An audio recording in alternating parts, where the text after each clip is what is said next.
from Glutino. These are little wafers, so we're going to feature tonight chocolate covered and hazelnut. Hazelnut, again, being one of those favorite Italian, tastes that you would enjoy, okay? So Dr. Joe's products will be available tonight. You will also receive your 10% off for shopping at Life Grocery. And I want to point out that on Saturday the 12th will be Life Fest. So there will be a lot of samples, a lot of products, and Life Grocery will be putting on that little festival that day. So very worthwhile to come to get extra information, as I know you all want to work on your health and you want to address your issues, you want to build your immune system. So putting the very best food that you can in your body is going to help that whole process, okay? So without further ado, Dr. Joe.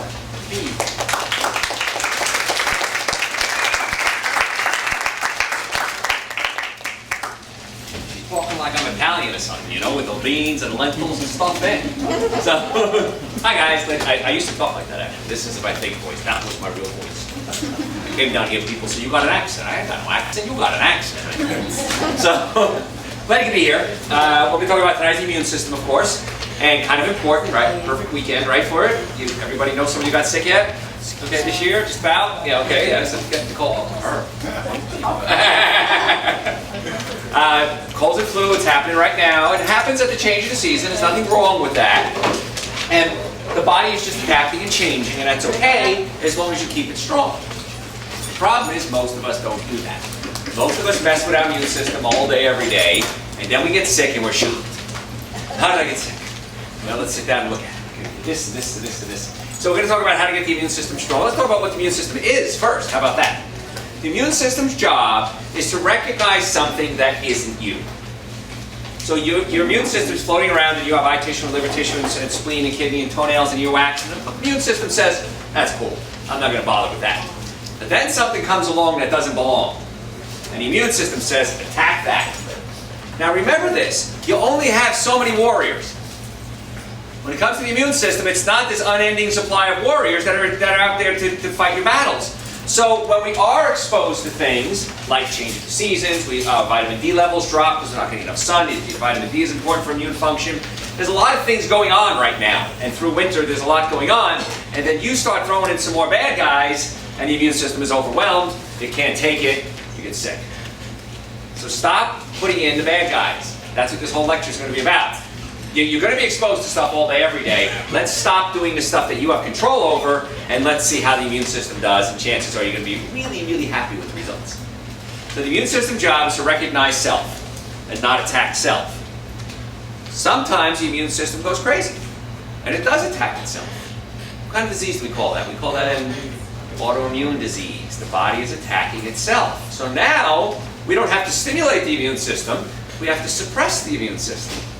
And we can give you medications, and sometimes they're necessary. And we can give you medications to suppress the immune system. Well, now what happens is your immune system's suppressed. Wait, I thought I needed my immune system. And now we're in a quandary there. So we want to not suppress or stimulate the immune system. We want to normalize the immune system. So that's a different way of looking at it.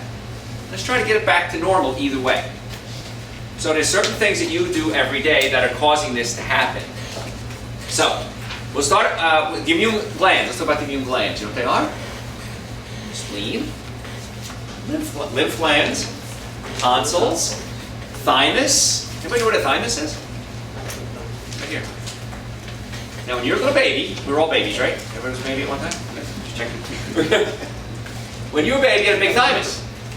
Your thymus's job was to teach the immune system how to do its job, simply put. Well, as we get older, the thymus starts to shrink up.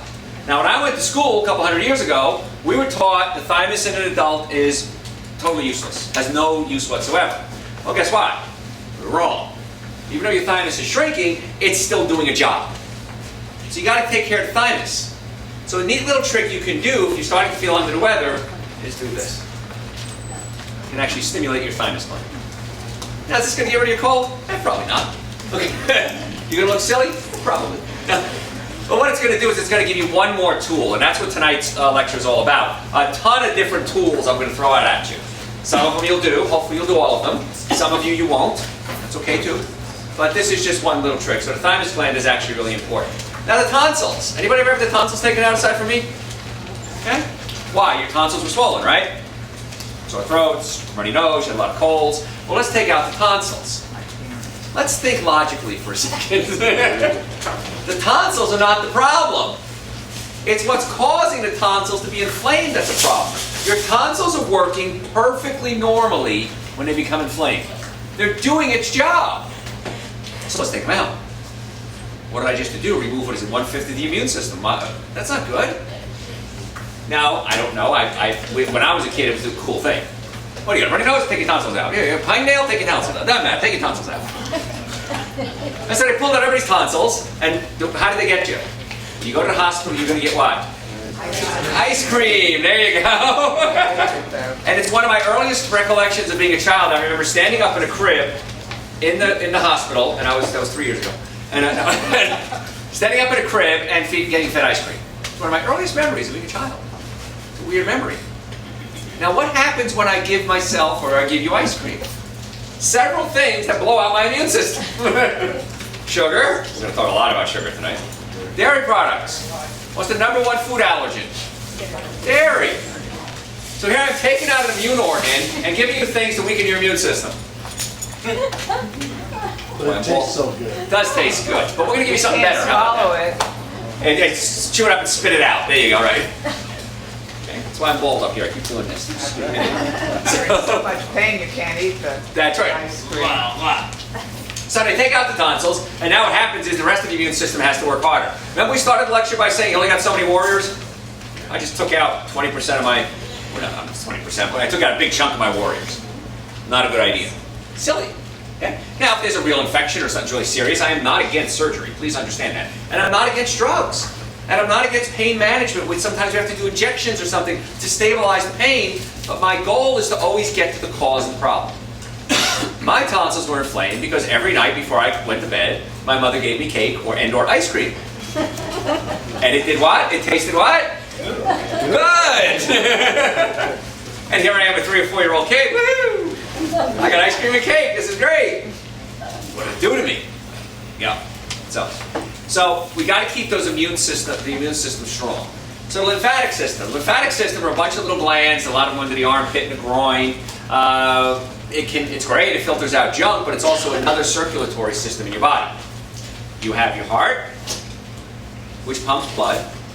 You have your lymphatics, which filter out junk. And that's why when your glands get swollen, why are they swollen? Filtering out junk. So that's a good thing, the glands are doing their job. It's wonderful. So in order to get the lymphatic system working, the way we pump lymphatics is muscles have to contract. So your heart beating, pumping blood, your lymphatics by movement. This is why movement is so important. We talk about exercise, but just me walking around right now, I'm pumping my lymphatics. Now if you are sick, you can always have a massage. There's a lymphatic massage, I can get the lymphatics flowing. But what does the lymphatic system do? It can spread a disease called what? Cancer. Okay, so cancer can get into the lymphatic system as well. Now there's a lot of controversy over this. I'm not going to give you a cancer lecture tonight. But that being said, we got to keep the lymphatic strong. Okay? And there's a third circulatory system in your body that you don't even know exists. It's called your cerebrospinal fluid. And cerebrospinal fluid is a fluid that your brain and your spinal cord are floating around in. It's a cushion. And something has to pump the cerebrospinal fluid. And for years, many years ago, no one knew what pumped it. Okay, then Dr. Bertrand Desjardins came along and he studied under Dr. Still. And Dr. Still said, this is turned in right around the 1900s, Dr. Still said, every time you move, your sacrum, or every time you breathe, your sacrum and your occiput do this. And they pump cerebrospinal fluid. Anybody ever work with children that have brain damage and they'll put them on horses? They put them on horses and rock them back and forth. And it helps with their brain function. No one knew why. What do you think this motion is doing? Pumping cerebrospinal fluid. Genius. So that's another reason why it's important to stay in motion. When it comes to the immune system, keeping your cerebrospinal fluid flowing, nourishing the brain, nourishing the spinal cord, keeping the lymphatic system through motion, and then making sure you're taking good care of your heart, you got the 3 circulatory systems that are working great. Pretty nifty, huh? So what can stop the cerebrospinal fluid from flowing? I want to go off on a tangent for a second. Remind me to come back. I'll go on for hours. Anybody ever landed on their butt real hard? Anybody hurt their lower back? Everybody better say yes, or else you're lying. You jam your sacrum, your tailbone, it jams, and it can't pump cerebrospinal fluid. Head injuries. I played football, I played hockey, I got in street fights, stupid things in my life. Head injuries can stop the occiput from moving. And that could block cerebrospinal fluid. So my office, every patient that comes in, we put them on a special table, and you're laying on your belly, and the bottom part, if this is your head up here, the bottom part moves up and down like this. People say, like, make it like a dolphin. But what we're doing is mechanically pumping cerebrospinal fluid up into their brain so that the nervous system functions more efficiently. And your nervous system controls what? Everything. So now it makes sense. As we get older, we get arthritis, those joints can fuse up, the occiput doesn't work as well. That pumping mechanism is amazing. And it pulls apart the vertebrae, which sucks fluid into these dehydrated discs. Dehydrated disc is called osteoarthritis. So now we can actually rehydrate dehydrated discs. Is it ever going to be like it was when you were a kid? No. Is it going to help? Yes. So many patients come to us, and we take pre-x-rays and post-x-rays, we can actually see the discs getting bigger. It never gets perfect, but it gets better. And that's really kind of important as we get older. Make it better, not worse. Okay? So, I drifted away. Now we come back now. So we have to keep the circulatory systems working. We have to keep the body warm. The body, when it gets cold, starts to shiver, which can be okay, but that puts another strain on the immune system. So mom was right. Wear a hat. Wear gloves. We find in the winter that people that wear socks sleep better. And that's another thing. Study just out today. I just saw the news today, as a matter of fact, so I've never covered it before. Is that they were trying to figure out what one common denominator is for people that gets cold. And the one common denominator they found for people that get colds is sleep. If you're sleeping less than 6 hours a day, the chances of getting a cold goes much higher. More than 6 hours a day, dropping your risk of getting sick. So now sleep becomes an issue. So if you have trouble sleeping, here's some guidelines. I've never covered this in a lecture before. You're the first people ever get this. Okay? Ideal temperature, 68 to 72. Anybody sleep real well at that temperature? I do. Okay? If you're cold, put socks on. People with socks on in the winter sleep better than people without socks on. Okay? It has to be dark. So you have to have blackout shades. I have blackout shades in my house. Now, years ago, we didn't have these problems, but now we have lights on in the room. Your cable light is on. Your cell phone light is on. All causing issues getting light into the eyes, and you're not producing enough melatonin, so your body doesn't know to go into that deep sleep. So if you can't make your room perfectly dark, get one of those masks. At the drugstore for $2-3, I think they are. Sleep with that. Quiet is important. Okay, some people can sleep through anything. I can't. If you have to sleep somewhere it's noisy, earplugs. Box of them for like $5 at the drugstore. Okay? Put the earplugs in. Put the mask on. Keep the temperature right. Put some socks on. Now, as we get older, anybody, if you have children, if you remember being a child, you can sleep all night and not have to pee. Can't do that anymore, can we? Gotta get up and pee. So what I do, because I'm old, is I try not to drink anything past 3 o'clock in the afternoon. I'll have maybe a sip or two, but I'm not going to have a lot to drink, because if I drink past 3 o'clock, I'm up peeing, and that interrupts my perfect 8 hours of sleep. So those are just some fun tricks about how to get to sleep. If you have pain can keep you awake, and I could do hours and hours of pain management lectures, but I've done a lot of radio shows on that. You can go to my website, listen to radio shows on pain management. So these are some tricks that we can do to keep the immune system strong. And then, now we have to talk about the things that weaken the immune system. Okay? So Lori made some really good food tonight, yes? Okay. Everybody get some? Some people didn't get it yet? Did you get fed back there? Yes? Yes. Everybody got fed? Everybody got some? Okay, good. If you didn't get it, you're not getting it, okay? You're being punished. We know what you did last summer. And what's Lori feeding you? You'll notice we're missing something. There's three main food groups: carbohydrates, fats, and proteins. What's the main one missing? Carbohydrates. We're not giving you sugar. Now, we're going to give you a little dessert, and the reason we do this, and I know I said don't eat dessert, is because I'm also a realist. I know you're not going to listen to me. Or at least not going to listen to everything. So if you're going to do sugar, this is how we're going to do it. Okay, very, very small amounts. And that's what Laura's going to give you, a very small amount. So we're giving you, you ate it already? Santa Maria. Okay. So we gave you something that's pretty high in fiber. Lentils, bean salads, because the fiber pushes things through the colon. And the key really is you got to keep the colon healthy for all disease. I read a statement the other day. It said there's only one disease, and it's called inflammation. And I thought, what a profound statement. Because every disease, no matter what you call it, has an inflammatory component. If we can remove the inflammatory component, now the body can get healthy. Doesn't matter, cold, flu, whatever the disease is, we got to bring down the inflammation. Sugar skyrockets inflammation. Okay? And now when I say sugar, I'm not just talking about white sugar, breads, cookies, cakes, donuts, pastas. These are all sources of sugar. So dairy is the #1 food allergen causing inflammatory reactions. What's number 2? Sugar. Well, wheat, exactly. Wheat. How many of you haven't gone even one day without wheat in your life? Most of you haven't. Okay? So wheat is causing inflammation. Now, when I was a kid, when you were kids, it was a different ball game. You remember, if you can remember back this far, if you had cereal or flour and it was in the cabinet for a long period of time, what'd you find in there? Bugs.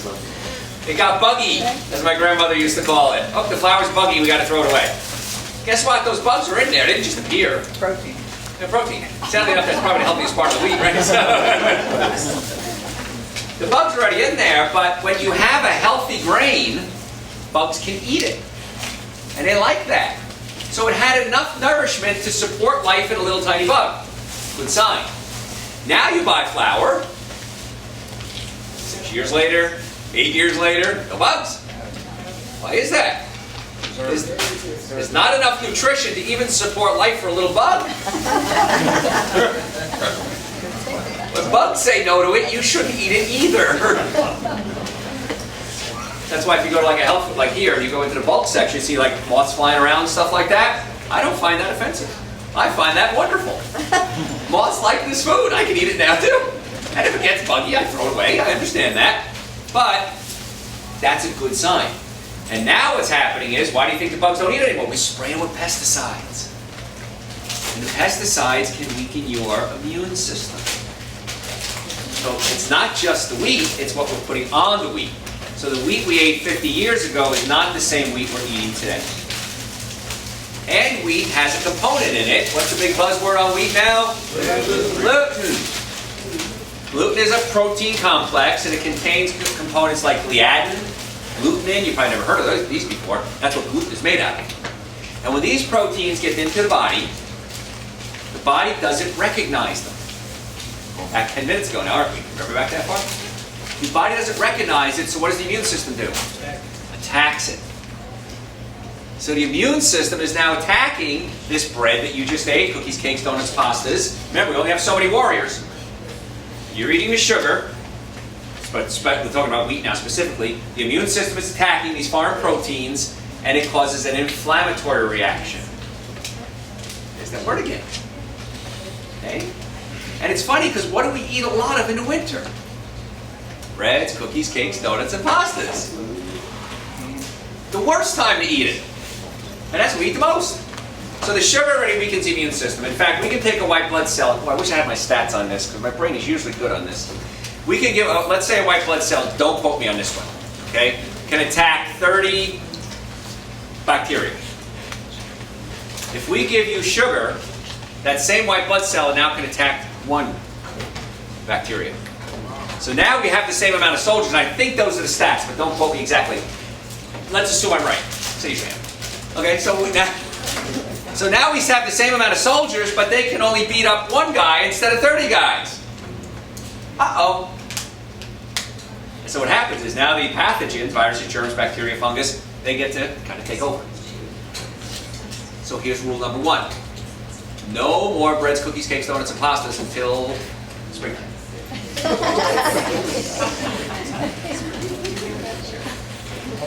What is this guy, crazy? What's the matter for him, eh? So, if you do that, and I hope you do, you'll be amazed how much less colds and flu you'll have. And if if you have a condition called cancer, what do cancer cells love? Sugar. I had a patient not too long ago, and he worked in nuclear medicine. And he says, you know, Doc, he says, I listened to your show. And he says, I know you love it when we say these 3 words to you, but I'm going to say it to you. I said, why? He goes, that makes sense. He says, because one of the ways we can detect cancer is we can take a molecule of sugar and hook on a radioactive isotope. It's radioactive. And we can inject it into your body, and we can trace the radioactive isotope, and it goes right to the cancer. That's one way we can find out where the cancer is. What is that telling us? Cancer loves sugar. So if you have cancer, or you don't want to get cancer, you have to stop feeding it. It's like feral cats. If you keep feeding them, they're going to keep coming around and bringing more feral cats. And so to think of that with cancer, every time you eat sugar, breads, cookies, cakes, donuts, and pastas, you have the potential of feeding the condition. Why would you want to do that? And I say tongue-in-cheek that I've been to fundraisers for cancer. I support cancer research, believe me. I think research is amazing. I think some of the doctors out there, the work they're doing is blowing my mind. They think I'm smart, I think they're smart. And yet they have fundraisers to raise money for cancer. What are they selling? Cookies. Again, that's why it's gone. I guess that's why, job security? You've got to make sure we have enough cancer to do research on. But if you're going to do cancer research, that's fine. But don't sell something that's going to cause the problem, or feed the problem, I should say. Doesn't make any sense. So, what Lori made for you today, bean salad, beans, lentils, high fiber, higher protein. Is there carbohydrates in there? Yes. But when you eat a lot of fiber, the fiber slowly pushes the carbohydrates through your colon, and you get a slow release of sugar. Your body can handle it. That's good. Now your brain, quandary I'm going to give you, and then give you an answer. Your brain runs on something called glucose, which is a what? Sugar. Yep. So the brain is running on glucose, and it's happy, it's doing its thing, and you're hearing me, and you're thinking, and you're processing, and some of you drift off and come back again. I know. I've sat through many lectures in my day. Shiny object. And so the brain needs glucose. So one argument is you have to eat glucose to make the brain work. Wrong answer. Because glucose is the fuel for brain, but the neat part is your body has this amazing capability to take fats and proteins and convert them into glucose. A process called gluconeogenesis. So now you don't have to have sugar. Your body makes sugar when it needs it. If it doesn't need it, you don't have excess. And that's where the problem comes in. We in America have diseases of excess. That's why most of us get sick. We have too much, not enough. We have too much food, we have too much perfume, we have too much paint, we have too much fluorescent lighting, we have too much car exhaust. We have too much air fresheners. We have too much fake perfume smells. And these are all leading to diseases. So we have to stop causing diseases of excess. And the nice part is you don't have to do anything to avoid that. You have to not do something. Can I make it any easier? Don't have to do anything to make this work. Pretty cool, huh? So you got to get the sugar out of the diet. Sugar is the key. You got to stop the sugar. The good news is there's hundreds of that, probably a couple 100,000 foods that you can eat that aren't sugar. That will convert to sugar if you need it. You don't have to worry about it. Okay?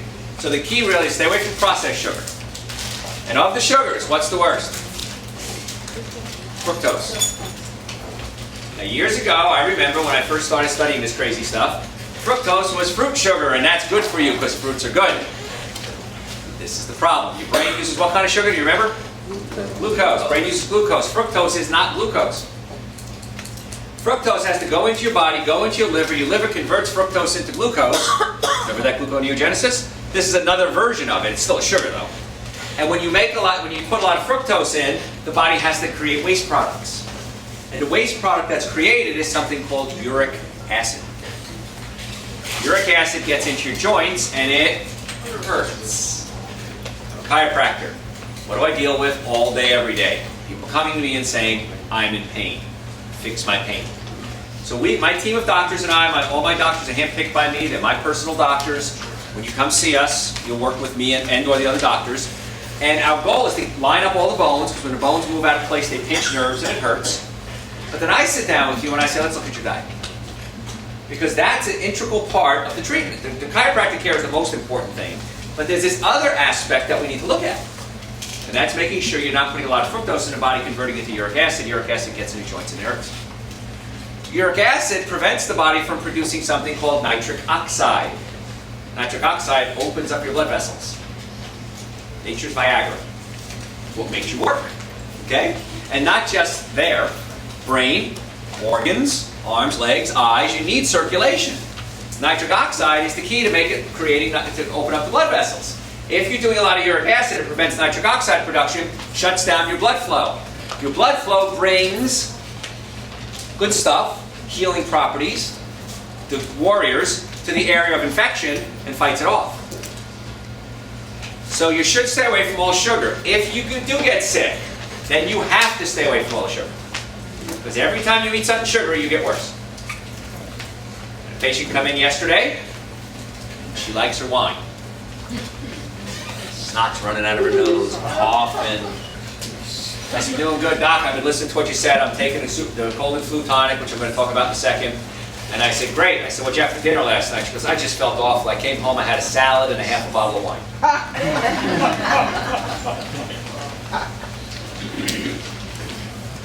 Well, listen. So, and I said, well, the wine is high in sugar and fructose. Yeah, I know, but when I don't feel good, I just want to have a little wine. It makes me feel good. Okay. She's not running out of her nose, you know. And I said, okay, it's fine, but you know you shouldn't have done that. So you got to stay away from the sugar. Breads, cookies, cakes, donuts, pastas, wine, sugar, all of it. So, as the holidays come around, here's some rules. Number one, when you go to a party, and I hope you get invited to a lot of parties, because parties are fun, I like parties, eat before you go. Because if you eat before you go, you're not going to eat when you're there, because when you're there, what's there? Sugar. It's all sugar. You know that. I made these wonderful cookies. Oh my gosh, try this punch, have this wine. Oh, look at Can you eat? Well, things like Lori made you tonight. Got tons of recipes in my book here. Some of them do have carbohydrates in them. Pick the ones that don't. Processed carbs. Very few processed carbs though. But first half of the book tells you how to change your diet. Second half of the book is well over 200 recipes, including things to distribute. Now Lori said something interesting, as she always does, because she's so insightful. And she said, we're not going to only have lentils, but you're going to have spices in there. Garlic, onions, hot peppers. I want you to start incorporating this into your lifestyle. The neat part is garlic is antibiotic, antiviral, and antifungal. And in fact, a lot of research now is going on because we've created something called superbugs. Anybody heard of superbug? They're viruses, they're pathogens that aren't responding to traditional medical treatment, antibiotics. MRSA, for example. So you got these superbugs running around and nothing works on them. Now we got a problem. You have an infection. I don't have drugs to give you to knock out the infection. What do? So a lot of research now is going back to old school. Garlic, onions. Onions are high in quercetin. Quercetin is nature's antihistamine. Okay? So what I did was years ago, many years ago I started doing this. I said, let me take the top herbs and mix them together and see if it helps if you get sick. So I took ginger, which is anti-inflammatory, also an aphrodisiac, so be careful. Horseradish. What happens when your sinuses are clogged up? What's a great way to open up your sinuses? Horseradish. That's a little trick. Little secret just for you guys tonight. Got a stuffy nose? Get some wasabi, eat it, opens up your sinuses instantly. Okay? So ginger, horseradish, cayenne pepper. Hot peppers are vasodilators. Remember, we need circulation, opens up the blood vessels. Onion, quercetin, antibiotic, antiviral, and antifungal. Ginger, horseradish, cayenne pepper, onion. Oh, garlic. No, ginger, horseradish, cayenne pepper, onion, and garlic. Covered it all. Okay, good. And I mixed them all together, and I said, what would be a good thing to mix it in? And I said, apple cider vinegar. Because apple cider vinegar, the pure stuff, is probiotics. Let's break the word down. Pro meaning in favor of, right? Biotic meaning life. In favor of life. Antibiotics against life. I'm not against antibiotics. If I got a sick, raging infection, I want to take antibiotics. But I also then need to build up my probiotics. Right? So if antibiotics against life. Pro meaning what? In favor of? So what would be provolone? Just a thought. Okay. Got the Italian theme going tonight, okay? Or antipasto. How about that? You'll get that later. So, So we got to build up those probiotics, the good bacteria. And the reason is this. If I were to take a sample of you, and I were to break it down to see what kind of cells you have, 100 cells would be bacteria to every 1 human cell. You are 100 times more, 10 times more bacteria than you are human. If I looked at the DNA, 99% of your DNA is bacteria. 1% is human. So we are way more bacteria than we are human. And so when you start getting the bad guys, you start killing off the good guys, the bad guys set up shop. Remember the warriors? So we don't want to knock out the bad guys. We want to knock out the good guys, we want to keep them going. 10 times more bacteria than we are human, 99% of your DNA is bacteria. We better be nice to that bacteria. I want you to consider that. So probiotics are good. So I took ginger, horseradish, cayenne pepper, onion, and garlic, pureed in apple cider vinegar. I let it sit on the counter for a couple of weeks. But I tasted it. It tasted awful. But I tell you why. It will knock out what ails you. So now instead of mixing it up in my kitchen, because I realized I used to give it out to my patients. And then I realized I can't do that. I don't have a food license. So now I have it manufactured. It's called Dr. Joe's Cold and Flu Tonic. It tastes just like it sounds. Horrible. Okay? But the other day I felt a little scratchy throat coming on. And I took about 4 or 5 dropperfuls of this. It's only food. It's not going to kill you. You can drink this whole thing. Worst thing will happen, you get bad breath. Okay? So I took about 3 or 4 dropperfuls of this. Within an hour, sore throat was gone. Okay? So I take this when I feel something coming on. Now, throughout the winter, I want to keep my immune system strong. Remember those white blood cells, those warriors? And we found that there are certain herbs that can stimulate white blood cell production. Pau d'arco, olive leaf extract, suma root. So I mixed those together and I created something called Dr. Joe's Immune Booster. So this is neat for helping get keeping the immune system strong. If I do get sick, and sometimes I do, then I go ahead and take the cold and flu tonic. But this I take every day, starting now, and then this I take if I am getting sick. In the summer, most of us are getting some sunlight. 20 minutes in the sun gives you 20,000 international units of something called vitamin D. In the winter, we don't. Now, if you want to know if you should take vitamin D or not, you can go get a blood test and they'll test your vitamin D. I can promise you that if I did test on everybody here, 80 to 90% of you would be vitamin D deficient. Most of us are. Darker skin even more so. So I take 5,000 international units of vitamin D every day as well in the winter. Keep my immune system strong. Now I'm about 200 pounds, 5,000 international units. Okay? You can take up to 20,000 if you're not feeling well for a short period of time. So if you do start feeling something coming on, 20,000 IUs or international units for about a week or two is not going to hurt you. Yes? How about the numbers after the D? Does that matter? Yes, D2? D3. D2 is synthetic. Synthetic is 500 times less effective than D3. It's more expensive and less effective. One of those, I don't know why people do that. Okay, and you need a prescription for it. This you don't need a prescription for. Okay? So I take this, and you want to take it with something fatty. Now when I say fatty, let's talk about some good foods we can eat. Avocados. Awesome. I eat at least an avocado a day. Today I had 2. Okay? I had one for breakfast, and then right before lecture, I always like to have something before lecture. So I'm going to tell you what else I had. Super greens and essential source, and I had an avocado, cut it up, added some B vitamins to it, called nutritional yeast. Man. Because when I do a lecture, you'll notice something. There's no notes. Okay, I don't have, everything is just coming out of my head. So, you what? You are hyper. I am hyper, yes. I can sleep with avocados. And I'm old. I was a lot worse when I was young. So. But when I do a radio show, callers call in, I don't know what they're going to say. Okay, I have 8 seconds to drop a call. When you speak, 8 seconds later, it's on the air. I have 8 seconds to drop a call. And that's it.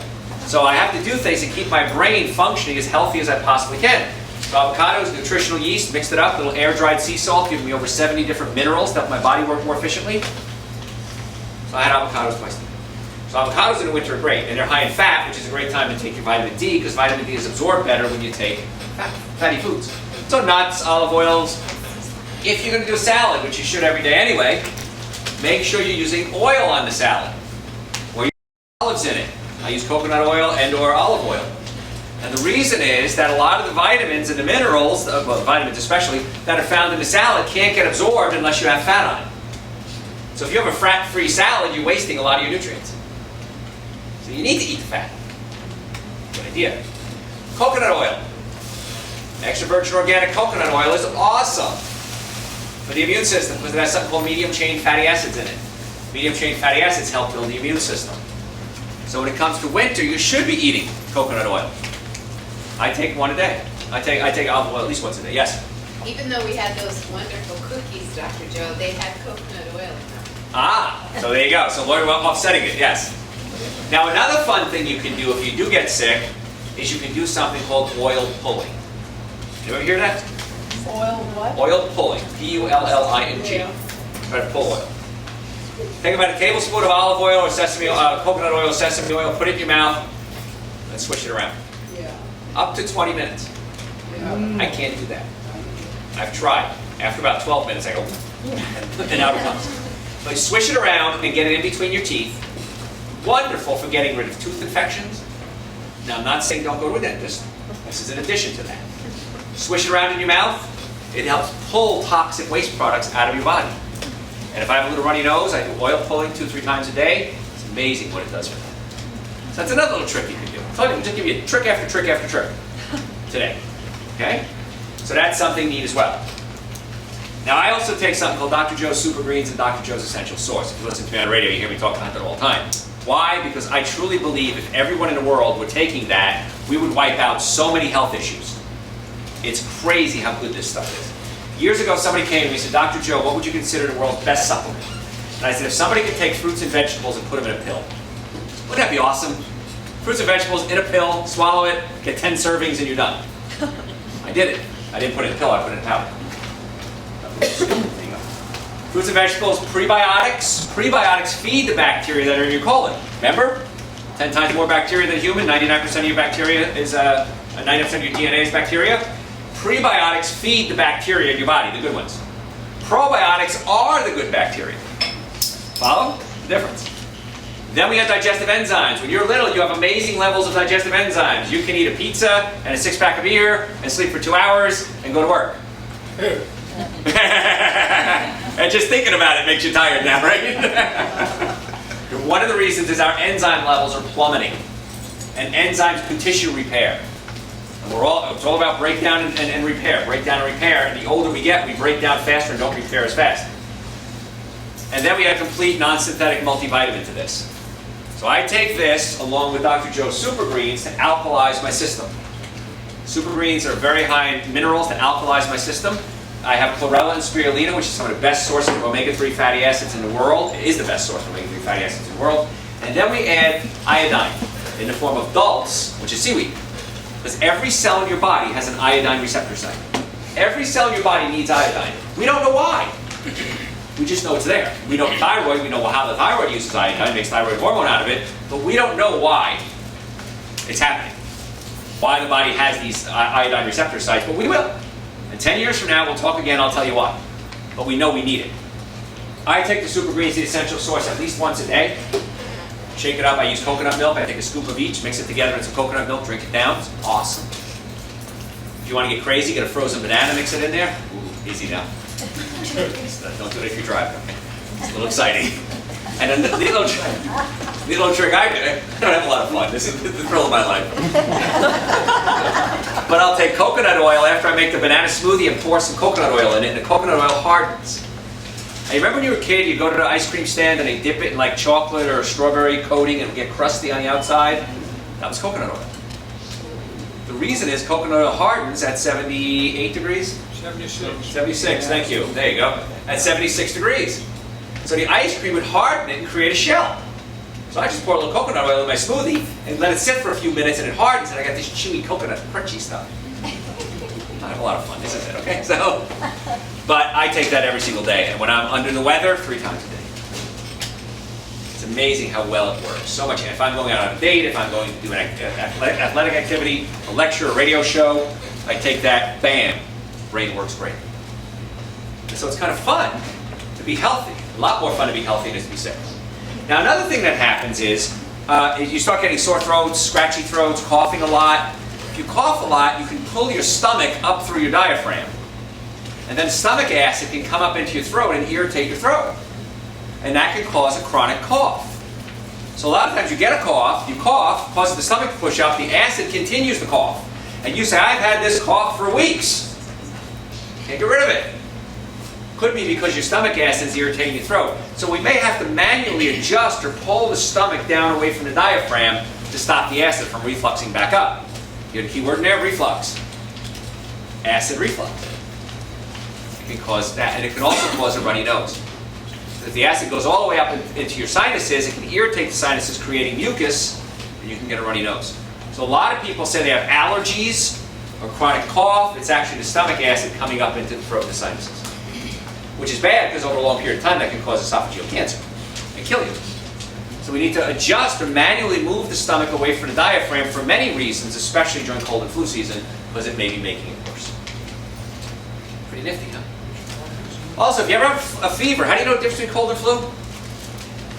Fever. If you have a fever, it's what? Flu. Okay, so there's an infection going on. It's a viral infection going on. So the body in its infinite wisdom says, I'm going to raise the body temperature to help fight off the viruses. So what if we raise our body temperature? We can help fight off the viruses. How can you raise your body temperature? Take a bath, exercise, shower, take a bath, sit in a sauna. Exactly. So when you do that, you raise your body temperature, which helps fight off the viruses. You're creating an artificial fever. So Grandma was right. When you're not feeling well, go take a bath. Pretty nifty.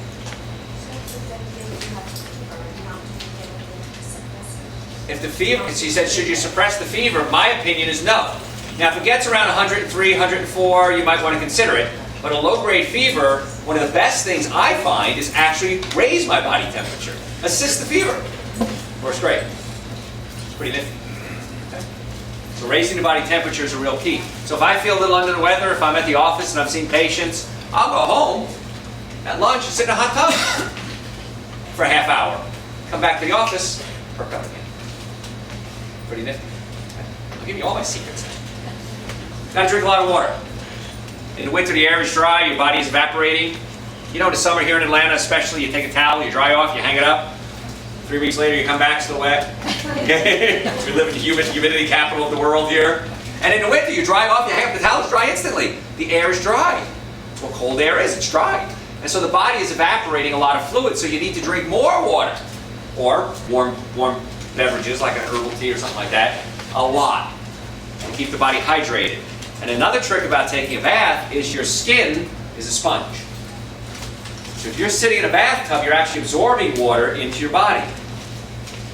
I had a case one time, gal was pregnant and she was so nauseous, throwing up so badly, we really thought she was going to die. The doctors were like, we can't get IV into her fast enough. We think she was going to die. And I said, go take her home, put her in a bathtub. Put her in a bathtub and she blossomed like a flower. Came right alive again. So the water's being absorbed. She couldn't swallow the water, she was throwing up so much, it was being absorbed into the skin. So a neat little trick in the winter, it's a good time to take a bath. Now try not to use regular tap water, it's high in chlorine. If you take a hot shower, you get as much chlorine absorbed into your body as drinking 8 glasses of water. So make sure you try to have a filter somewhere in your house. My filter in my house is this big. It filters out every drop of water. Toilet water, shower water, bath water, drinking water, soap, a clothes soap. Because to me it's worth it. And it's expensive, that was about $3,000 to $4,000. But to me it's worth it because it's my life. But at least get a shower, you can get a shower filter, a filter for your shower, you can get a reverse osmosis filter for your sink, at least those 2 things. Okay? But raising the body temperature can be key. So exercise is important because it gets the lymphatic system pumping, it pumps the cerebrospinal fluid, and it raises your body temperature. Pretty nifty stuff now. Did I cover everything now? Oh, yeah. The bowels move. We brushed on that, but I want to cover that again too. Your bowels should move, that's it, 2 to 3 times a day. A day? No, you mean a week, right? No, a day. You mean a month? No, a day. Food in should mean food out. And the longer food sits in your colon and rots, it creates a wonderful environment for bad bacteria to set up shop. So if your bowels are moving 2 to 3 times a day, a couple of things we got to check. Number 1, I check the nerve in the low back. That's the nerve into your colon, your sex organs, and your bladder. So by having a pinched nerve in the low back, you might have gas, bloating, diarrhea, constipation, urinary problems, sexual problems, period problems. Anything from the waist down is controlled by this nerve. So we adjust our patients and put the bones back in place for chiropractic care. many patients report changes in their colon, sex organs, and bladder. So you got to make sure the bowels are moving. The stomach could be pushed up against the diaphragm. That could be causing problems with the bowels not working properly. There's a valve right here called the ileocecal valve. The ileocecal valve, if it's stuck closed, causes constipation. Stuck open, it causes diarrhea. So sometimes we have to go in and adjust or massage that valve to get it to start opening and closing. If you still ain't getting movement, we got something called Dr. Joe's Intestinal Cleanser. This stuff is amazing. People swear by this. We ran out one time, I thought we were going to have a riot. Take one, see how you do the next day. If you're not having the reaction you want, take 2 the next day. If you're still not having the reaction you want, take 3. Don't take more than 3. Trust me. You got it. Had a patient take 6 one time. He didn't like me. That stuff was too powerful. I couldn't. I said, well, how many did you take? Well, I had to make it work, so I took 6. There you go. Darwin was right. Yes. Thought? Okay. Urinary problems. Does your immune system have anything to do with kidney stones? Absolutely, yeah. Well, sort of, yeah. Because when you eat an acid diet, alcohol, meat, sugar, dairy, coffee, soda, and artificial sweetener, which is most people's diets, the body has to neutralize those acids. The body uses calcium to neutralize the acid or other minerals. And if normally it would just hook onto the acid and flush right out. But as we get older, if your kidney isn't working properly, what happens is this calcium is hooked on to the acid, and it has to come out of your system. It comes out through your liver, which dumps into your gallbladder, which dumps into your small intestine. If you get calcium buildup in your gallbladder, we call it what? Gallstones. If it's coming out through your kidneys, too much calcium being excreted, neutralizing the acid, can cause kidney stones. So what I tell people to do is alkalize your body. And the way you do that is putting a lot of minerals in the body, things like super greens, an essential source, a diet consisting of mostly fruits, vegetables, nuts, and seeds. Lots and lots of minerals. And then the body is able to neutralize those acids. But the key is not to neutralize the acid, is to not put the acid in. Now you're always going to have acid. But cut out the alcohol, meat, sugar, dairy, coffee, soda, artificial sweetener, and then the body is able to start to dissolve those kidney stones. Okay, well, not form them, I guess is the right word. Even a better way of saying it. Yes? Earaches, it's usually a pinched nerve in the neck. The upper part of the neck, that atlas, that's the nerve that goes directly up into the ear, to the head. It's usually the atlas. That bone back in the place usually solves the problem. A lot worse in children, because the eustachian tube, the ear canal is closer to the atlas, that top bone, and so it rubs and you get the ear infection. So we can put a tube into the eustachian tube to open it up, or we can put the atlas back in place. Usually more effective. Same for ringing ears? Ringing ears too, yeah. It's usually something with the atlas. And that could be other things too. So we have to look at, people take aspirin, sometimes get ringing ears. So we got to look at their diet and what they're exposing themselves to as well. Okay. So the immune system, yes? Is red palm oil good? Red palm oil is okay if it's organic. It's not that important because we have better sources like coconut oil. But if it's organic, red palm oil is not better. Okay? So we have to keep the immune system strong, but remember the immune system is controlled by the nervous system. So if I have a pinched nerve going to my tonsils, my thymus, my spleen, my lymph glands, it's going to affect how they function. If I have a pinched nerve going to my leg, I might have leg pain. Pinched nerve in my arm, I might have arm pain. But the kicker is this, and I'm not happy with this. I guess I don't know what else to do though. I'm going to talk about it. So 10% of your nerves feel pain. 90% of your nerves don't feel pain. So you can have a pinched nerve going to your immune system and not know it. And so now that's another thing that we need to work with the immune system. So you hear me in every show and every lecture I say there's 3 things we have to have, right? Normally functioning nervous system, normally functioning digestive system, good nutrition. And when you put those 3 things together, I can change the title of the lecture, but give you the same information. Because it's really what you need. So if you have pinched nerves going to organs, the bowels, the immune system, you got to unpinch them. How do you have a pinched nerve? Number 1, it hurts. So if you have pain, you have a pinched nerve most likely. If you don't have pain, you can still have a pinched nerve because things like high blood pressure don't hurt. Thyroid conditions don't hurt. Diabetes doesn't hurt. Eventually you'll have symptoms. So if we can get the nervous system working, the nervous system is able to get all the organs working properly. Then get the digestive system working. Then look at your diet. Cut out the sugar, the breads, cookies, cakes, donuts, and pastas. Make your diet consist mostly of fruits, vegetables, nuts, and seeds. I take supplements every day. I got a good diet. And I take supplements every single day to make it better. Okay? So if we can do those 3 things, now you have a plan. Up to this point, you don't have a plan. You give me on the radio show all the time. You might have an insurance policy, but that's not a healthcare plan. That's an insurance plan. Healthcare plan is actually proactive steps that you can start taking right away to get the body healthy.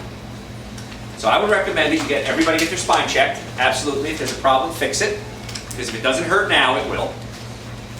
Make sure your diet is right. If you don't know what to eat, we got books, we got CDs, you've got my lectures, you got my radio shows. I videotape these lectures. I'm going to put it on YouTube. I've got lots of lectures there. It's not hard to do. And then if you have digestive issues, fix it. Does that make sense? It's not hard. It's pretty easy. Once you know how. Okay. It's your turn. Questions? How much protein does a person need? Your body only needs about 8 to 10% of its total caloric intake is protein. A carrot is about 6%. So you don't need to take a lot of protein. And especially if you're eating a diet, most of your fruits, vegetables, nuts, and seeds, you're getting way more than enough protein. Okay, so is it related at all to, like, say you weigh 100 pounds, Yeah. you eat 50? You're supposed to break it down into grams per pound and everything like that. It's too much work for me. I'm not that smart. I know if I'm eating a diet of fruits, vegetables, nuts, and seeds, 60% of my diet or more raw, I'm getting more than enough protein. Okay. Yes? Can you take the super greens if you have a thyroid issue? Can you take the super if you have a thyroid condition? Yes, you should. Iodine? Iodine, yes. It's okay. Yeah. You mentioned a prebiotic. Yes. What ratio would be okay to use the prebiotic in conjunction with a probiotic? Probably 1 to 1. I don't know if it's ever been figured out exactly what the ratio is, but if you're eating a lot of vegetables, you're going to get lots of prebiotics. You get things like inulin, fructooligosaccharides. I just like saying that. Fructooligosaccharides, those are all prebiotics, and where do you get them from? Fruits and vegetables.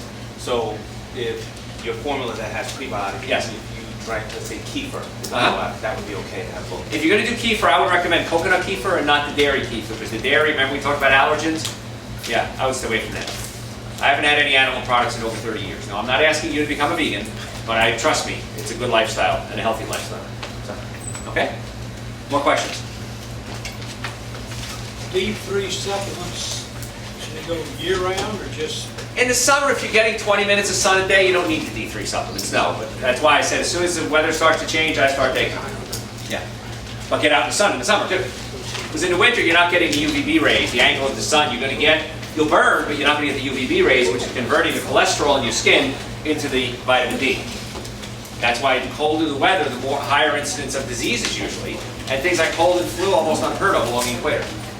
Yeah. Stress management. Stress, how much time you got? What is one thing we can do? One thing is stop putting poisons in your body. Because stress can be chemical, can be physical, can be emotional. The physical part we work on in my office. We fix the bones. There's 206 bones in the body. Any one of them can come out of place.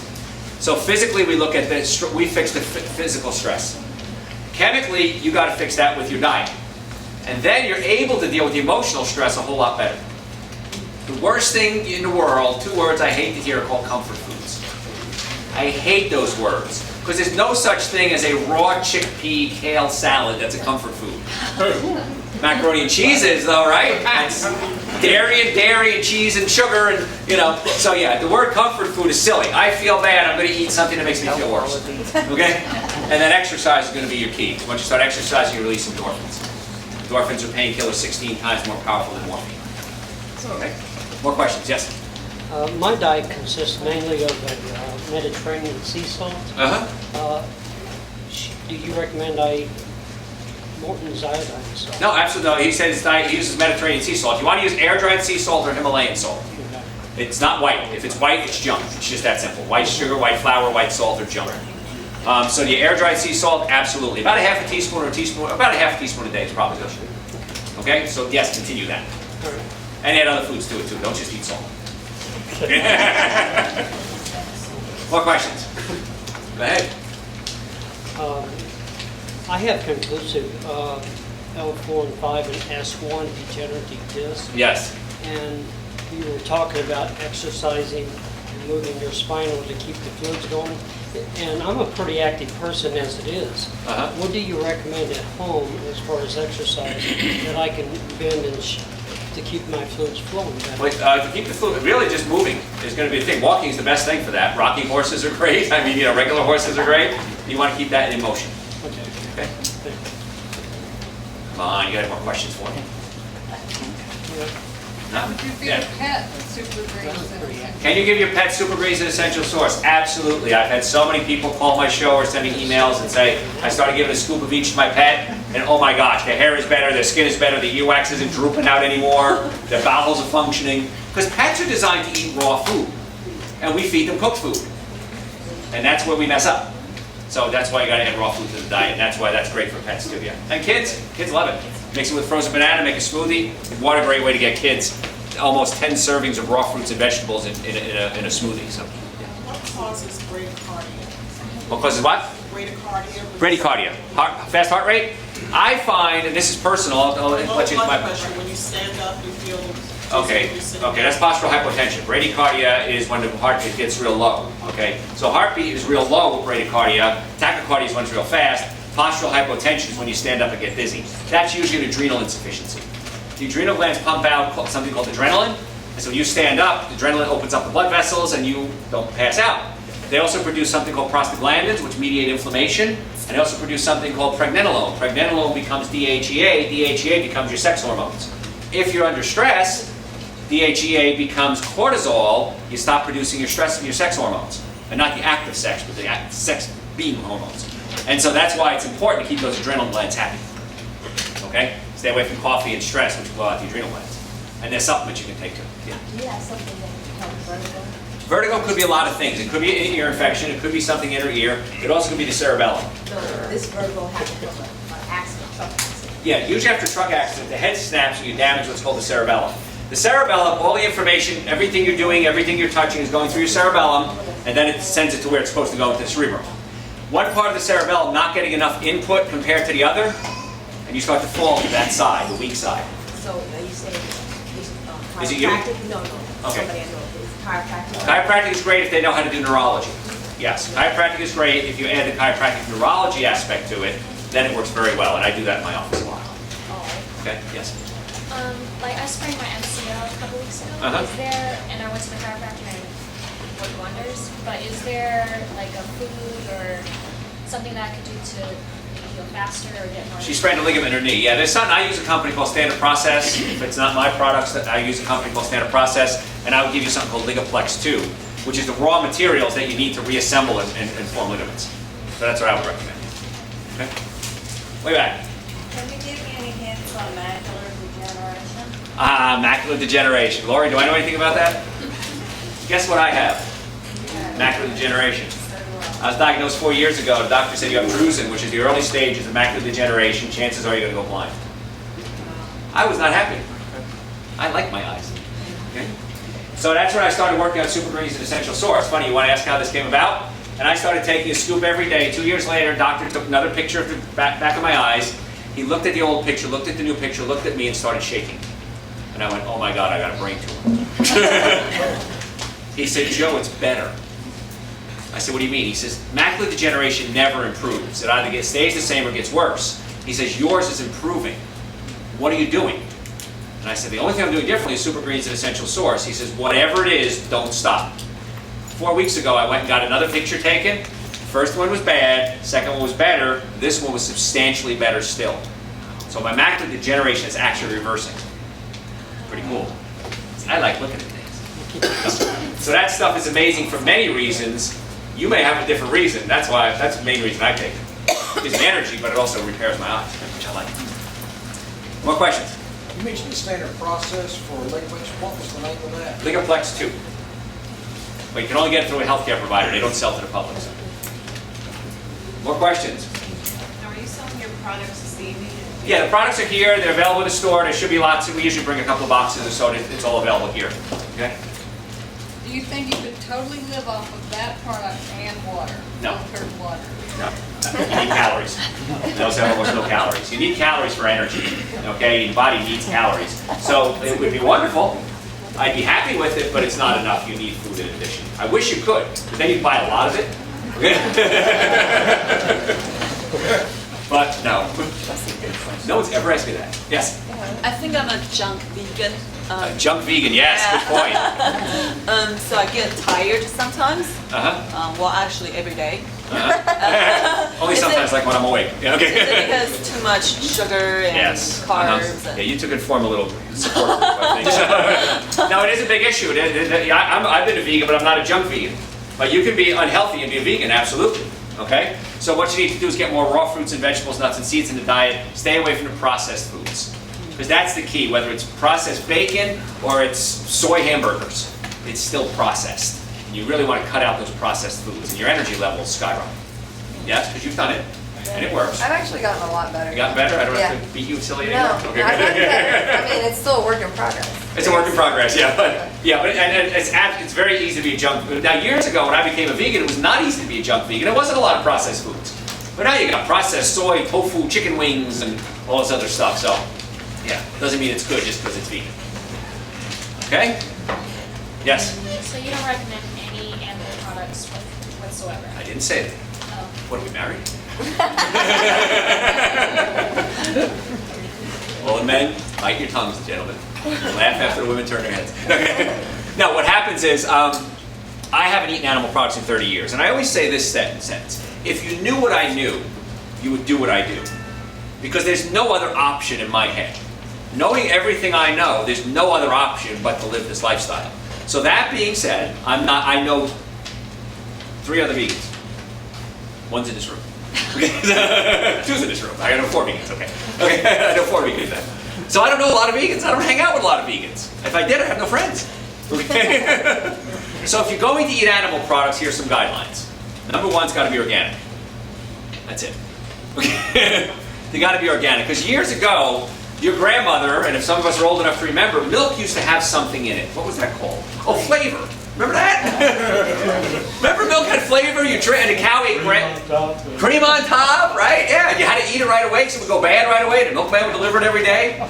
And and in other countries where we don't have refrigeration, they make cheese out of the milk right away because the cream is there. Now the cows are fed steroids, chemicals, hormones, antibiotics, pesticides, herbicides, tranquilizers. Some cows are fed combined bovine growth hormones, which cause them to produce more milk. They're fed genetically modified foods sprayed with glyphosate, which is weed killer. They're kept in, talk about stress, they kept these little pens.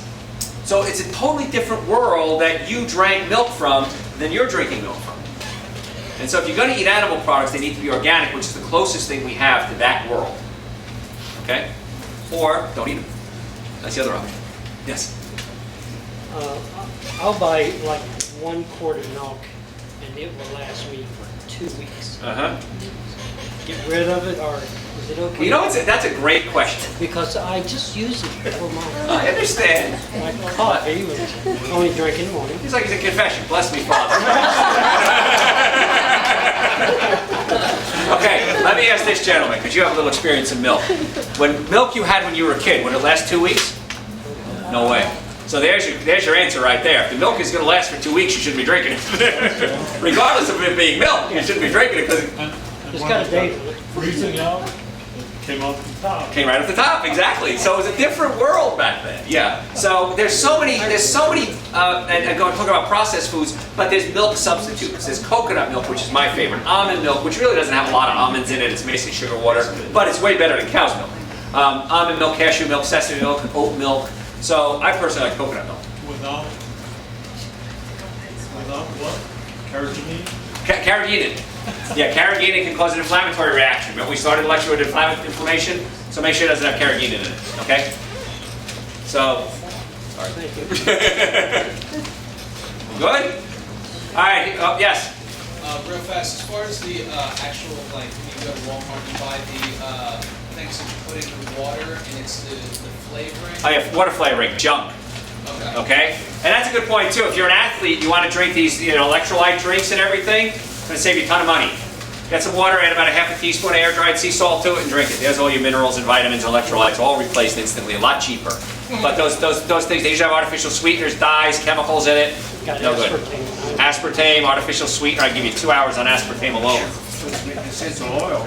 Drop essential oil. Drop some essential oils in there, peppermint oil if you wanted to or something like that. Great idea. That's good. See. Yes? Toenail fungus. Yes. Would you like some? I think I'm getting Toenail fungus is usually from an internal infection. Doesn't come from your toenails usually, it comes internally. Because why do you get it and he doesn't? Because we have a yeast infection going on in our body. How do we get yeast infections? With sugar. Okay? So, what you need to do is several things. Number one is, this is a real cool little test. Tomorrow morning when you wake up, take a clear glass of water, put it in your bed tonight, next to your bed. Right before you, when you wake up in the morning, first thing, get a mouthful of spit in the glass. Wait about a half hour, watch it for a half hour. If you start getting strains, or start getting speckles floating in the water, you probably have a systemic yeast infection. And then we got to put you on a whole yeast detoxification program. But if you want to get rid of it locally, you can take some garlic slices and tape it to the toe when you go to bed at night. Now a little trick, and it was funny because my mother said when she was a little girl, my grandmother, if my mother was sick, she'd put onion slices in her socks. You remember this, huh? Why is that? Your skin is a sponge. Everything gets absorbed through your skin. So she's absorbing, you can put garlic in there too actually, and absorbing essentially Dr. Joe's cold and flu tonic through your skin. So Grandma knew how, she didn't know why. Now we know why.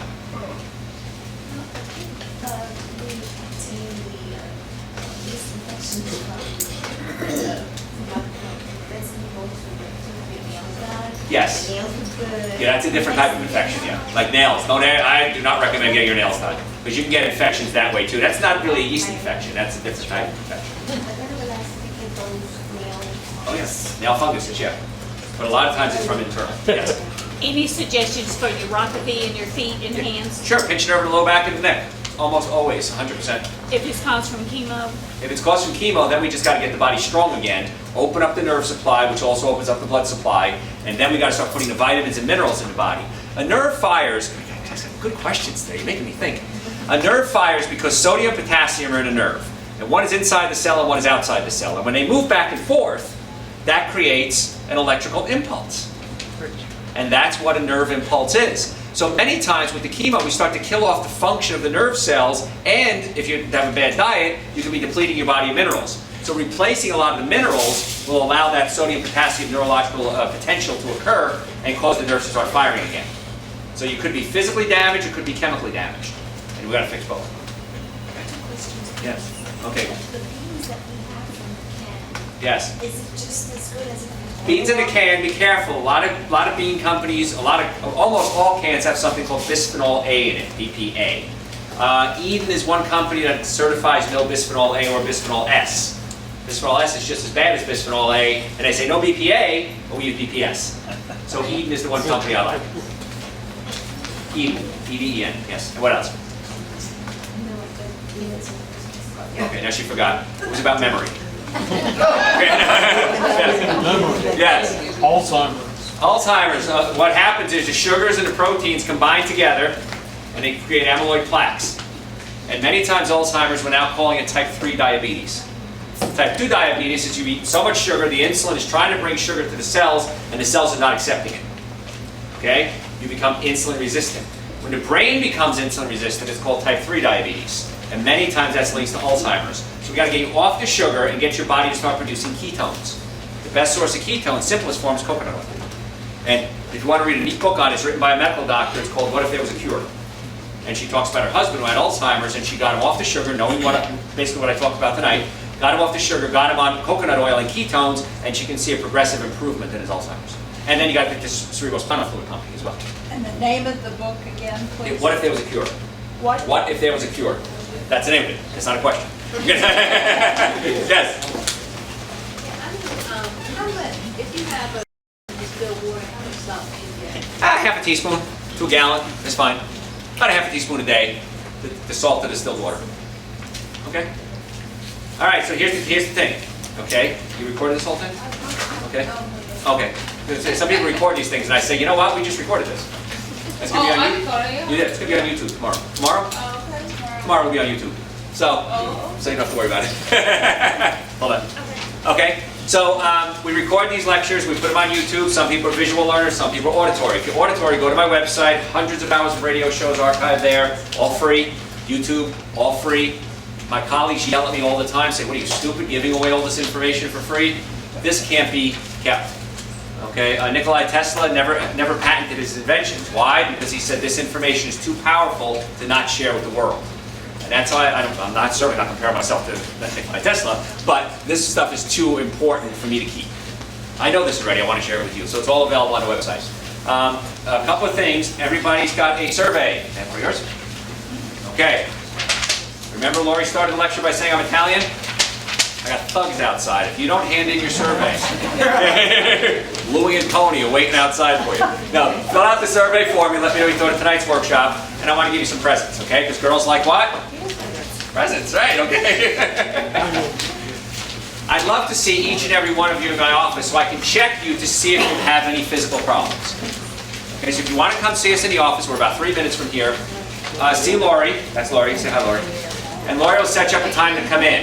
Now, I mean this. I joke all the time, but this is where I get serious. If you make an appointment, show up. Because when patients don't show up, it ruins everybody's schedule. So please, don't make an appointment if you don't want to come in.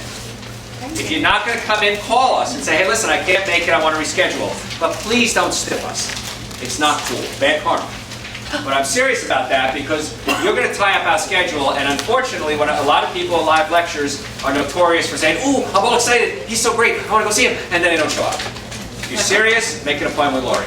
Okay? We accept insurance, we file insurance, Medicare, car accident cases. I've never seen a car damage where the occupants weren't damaged, ever. So we'd love to have the opportunity to sit down and work with you. Check it out. If you do come in and we do find something, I want you to be ready to get started. Maybe it's nutrition, maybe it's stomach, maybe it's spine, but when you come in, be prepared. Hey, if Joe finds something, I really want to get this thing fixed. Okay? So please see Laura to make an appointment that goes for you, your friends, and your family. Okay? But fill this out, little box on the bottom. Yes, I want to make an appointment with Dr. Joe. Okay? Oh, not yet. Hold on, another question. I appreciate it. I heard on the radio Sunday that you have a location in Gwinnett County. We just opened up a location today, as a matter of fact, day one. It's in Norcross, right on Peachtree Industrial Boulevard, right just south of the Gwinnett Medical Center. If you want to go there, we have Dr. Sean who runs that office. Dr. Sean is trained by me. He's my personal doctor. So that's another great opportunity for folks in that area. Okay? Yes? The difference between spring water purified and The spring water has no requirements whatsoever. It can be tap water. Many times it says from municipal source. So spring water is okay if it's really a pure spring. I don't know if it is or not though.